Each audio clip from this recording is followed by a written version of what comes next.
Luboya a refusé. À la place, Luboya a même formé des militaires. Il a recyclé des militaires en Ituri. Il a pris ceux qui étaient dans la prison, tout ça, tous les jeunes, tous les militaires qui étaient dans les camps, il a remis à niveau avec l'appui de la MONUSCO. Je crois que ce sont les Uruguayens. Ils ont formé des unités de choc, des commandos de réaction rapide, qui sont même partis dans les opérations à Walikale. Ce sont les hommes de Luboya qui ont stoppé les M23. Ce sont les hommes de Luboya. Donc les gars s'étaient préparés et c'était ça la colère de Mohozi, qui voulait à tout prix l'arrêter.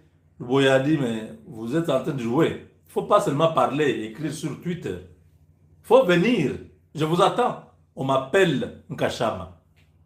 Donc, aujourd'hui, mes chers compatriotes, chers amis, Monsieur le Président de la République, Luboya Nkashama a sauvé la République parce que le déclic de Kisangani, si Kisangani tombait parce que Luboya a lâché l'Ituri, ça allait encore créer une panique dans toute la République et ça pouvait faciliter aux agresseurs de croire maintenant qu'ils ont le couloir d'aller à Kisangani, à l'Équateur, ainsi de suite.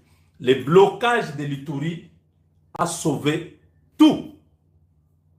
A tout sauvé. L'argent qui a été donné aux généraux dans le nord et sud Kivu, cet argent a circulé aussi pour l'Ituri. Et là-bas, l'homme a refusé. L'homme est resté attaché à son serment, attaché à la République, attaché au FARDC.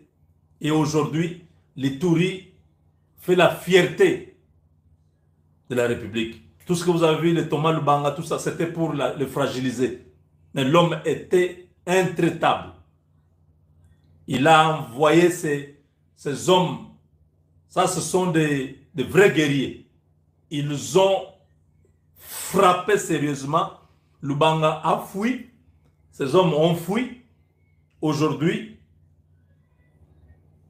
le fils de Museveni, dans la honte, il dit, nous avons suspendu la prise de Kisangani.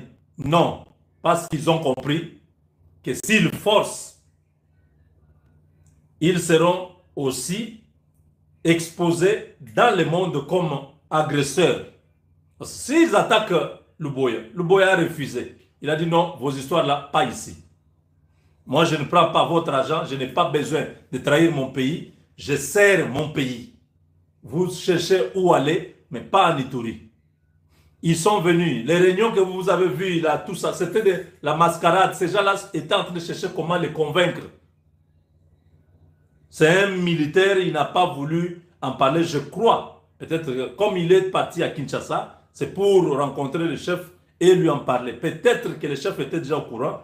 Il pourra donner beaucoup de détails. Mais nous, la presse, nous sommes informés. Maintenant, on peut en parler. Donc, les frictions que nous avons vues, les menaces de l'Ouganda, c'était des menaces voilées parce que leur problème, c'était que l'homme soit changé, qu'on l'enlève là-bas pour qu'il puisse avoir le boulevard, soit qu'il puisse le terroriser comme ça pour qu'il puisse fuir. Il est resté imperturbable. Voilà les généraux que nous avons dans l'armée. Tout n'est pas perdu. C'est des gens comme lui qu'on doit donner toute l'armée. On doit lui donner l'armée parce qu'il a un mental de fer. Aujourd'hui, notre armée souffre de leadership. Il n'y a pas un leadership militaire fort qui puisse donner cette impulsion dans toute l'armée, motiver, redonner la vie à l'armée, comme ça se passe en Ituri. Tous les jeunes